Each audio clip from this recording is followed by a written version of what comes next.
is the single most important economic issue of the day. This is pass-fail. If we do not fix these tax cuts, if we do not renew and extend, then we will be facing an economic calamity. And as always, with financial instability, that falls on the middle and working class people. We will see a gigantic middle class tax increase. We will see the child tax credit halved. We will see deductions halved. Under President-elect Trump's policies, do you believe that prices for families will go up or down? I believe that inflation will be much closer to the Federal Reserve's target of 2%. There are two ways. We can either lower cost or we can get real wages up. I would hope that we would be able to do both. We do not have a revenue problem in the United States of America. We have a spending problem. That historically, for the past 40 or 50 years, revenues, federal government revenues, have averaged about 17 to 17.5% of GDP. Yeah. And spending has been slightly over that, leading us to a 3.5% budget deficit, which is manageable because we have roughly 3.8% nominal growth, 1.8% real growth, 2% inflation. Today, as you stated, and to be clear, this is one of the things that got me out from behind my desk and my quiet life in this campaign, was the thought that this spending is out of control. We are spending about 24, 25% of GDP. So as you said, 6.8 to 7% deficit. We have never seen this before when it is not a recession or not a war. And I am concerned because several times the Treasury of the United States has been called upon to save the nation, whether it was the Civil War, the Great Depression, World War II, or the recent COVID epidemic. Treasury, along with full government and Congress, has used its borrowing capacity to save the Union, to save the world, and to save the American people. And what we currently have now, we would be hard-pressed to do same.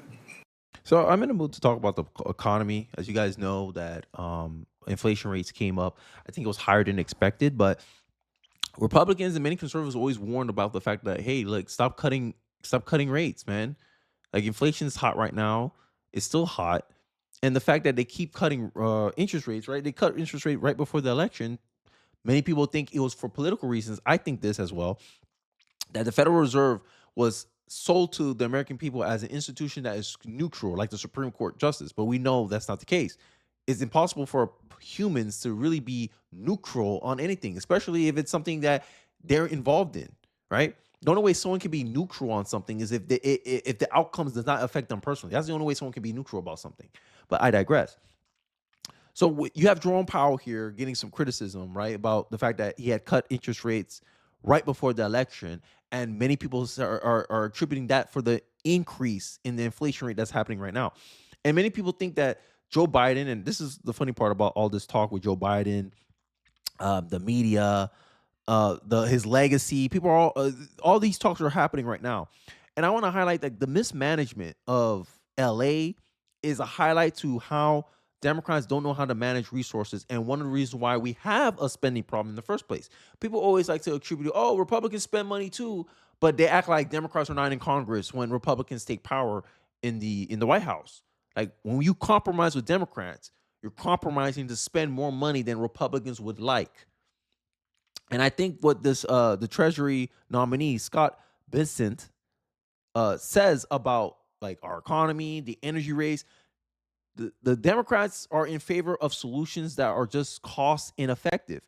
I talk about one of the main reasons why we spend a lot of money is because Democrats want these little green environmental projects. And as you saw with California, it costs people lives. It caused a lot of property damage because these environmentalists don't want humans to do what's natural to us, manipulate the environment around us, and instead want us to spend trillions of dollars on wind and solar, when if you look at the percentages of the energy being maintained by solar and wind, combined, they only operate 5%, 8% at most. 8% of infrastructure is fueled by solar and wind combined. Why is that, Kenny? Well, if you look at cost effectiveness, gas and nuclear are cheaper options. They give you more energy for your buck compared to wind and solar. For the same amount of energy that we use today, we'll spend 5 times more if we move to solar and wind. But for some reason, Democrats and progressives are desperate for us to do this because this is the only way we can fight climate change. My butt. In the Trump administration to reverse it.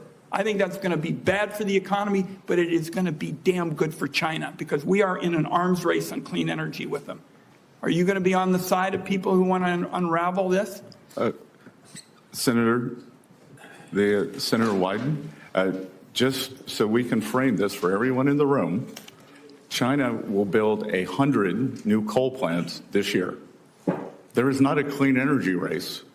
There is an energy race. China will build 10 nuclear plants this year. That is not solar. I am in favor of more nuclear plants. And I would note that the IRA, as scored by the CBO, is wildly out of control in terms of spending on the upside. Spending. Everything comes back to spending, right? But they want to keep... It's this modern monetary theory that the left believes in. They think the government can spend any amount of money it wants and it won't have a detrimental effect on the United States of America, right? They want to spend stuff on DI because we want representation.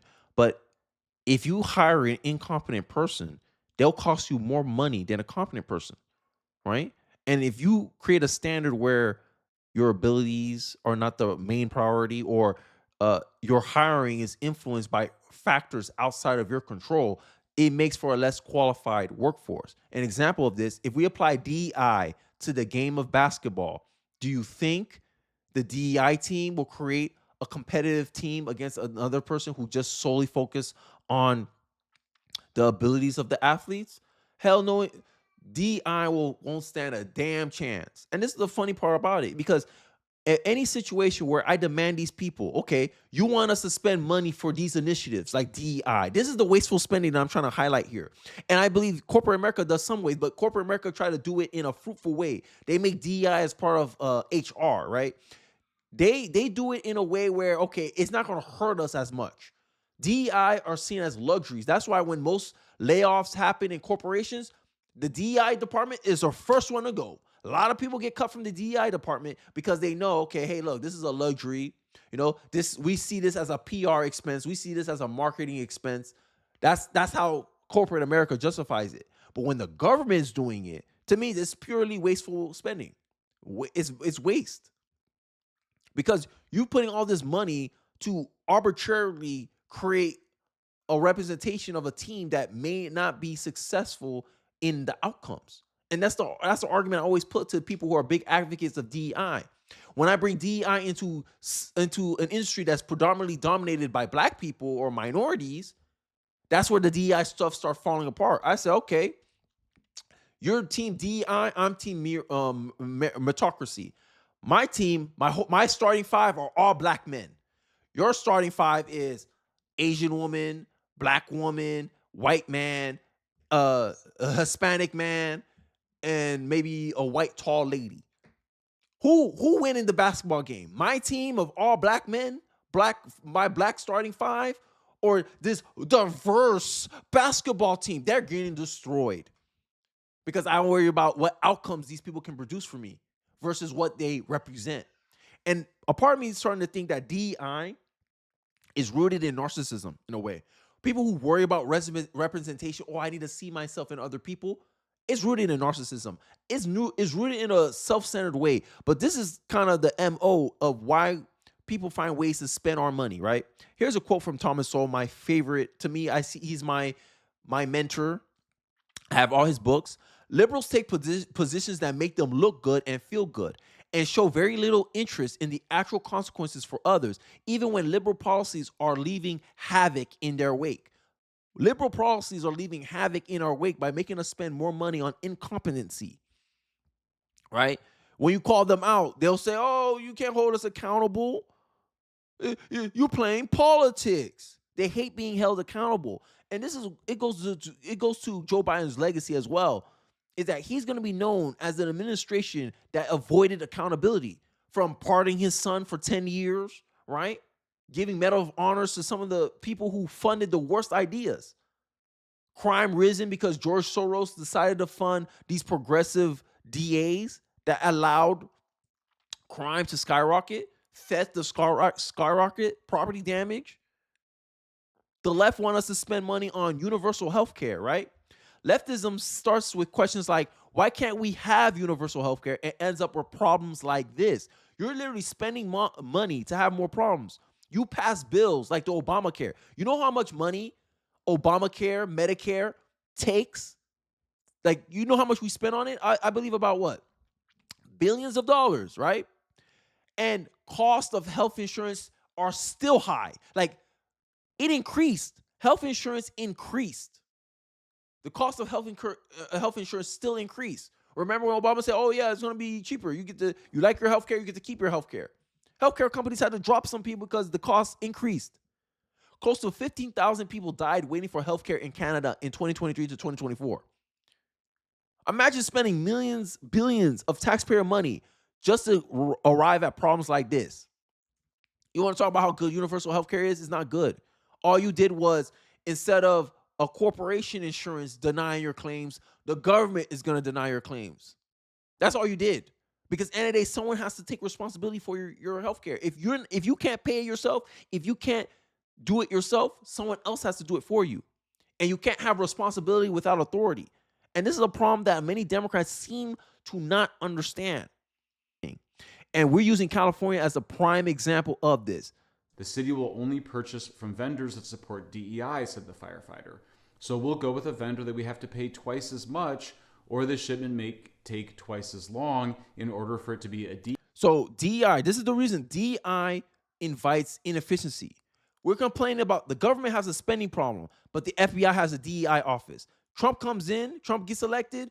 Now they want to remove the DEI. They quietly shut down the DEI office. Trump is calling them to keep records of their DEI stuff because we want to know how much it costs. Because the problem with the DEI is, the inconvenient truth about DEI is you pay twice as much for something that'll take twice as long. Inefficiency.